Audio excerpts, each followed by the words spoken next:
Sobrang lakas ni Bolbol sa Pilipinas, kumuha na ang ating Gilas rival ng kanyang kalahi para sa kanilang national team. Tara kwentuhan!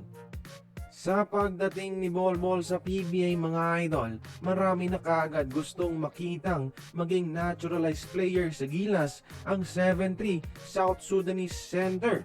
Kilala ang South Sudan kasi sa pag-produce ng mga matatangkad at skilled basketball players.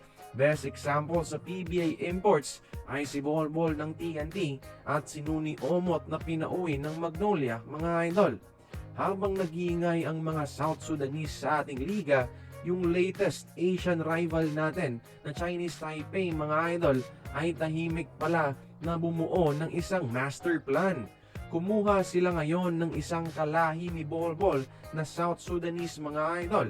Kinuha nila ang 15 years old, 6'7" forward na si Kim Jal at sa Taiwan nila ito pag-aaralin. And in 1 year mga idol, pwede na siyang kumuha ng Taiwanese passport. Meaning, makakalaro siya sa Taiwan hindi bilang isang naturalized player, kundi bilang isang local mismo under FIBA rules. Kagaya ng ginawa nila kay Gadjaga mga idol. Wala akong masyadong personal na informasyon sa kanya mga idol ha.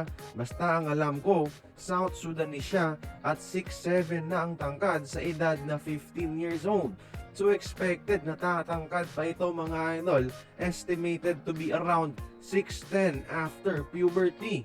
Risk din ito sa Taiwan mga idol ha, pero sisiguraduhin nila na magiging maganda ang development niya sa basketball. Pag nangyari ito mga idol, isa itong si Kim Jal sa mga magpapahirap sa atin sa future na wala man lang dugong Asyano. Baka nga gagawin nila itong sunod sa yapak ni Bolbol, knowing how dominant Bolbol is against Filipino competition. Kaya kayo mga idol, tingin nyo ba, nahuhuli na ba ang SBP o ang Gilas sa pag-recruit ng mga future players natin?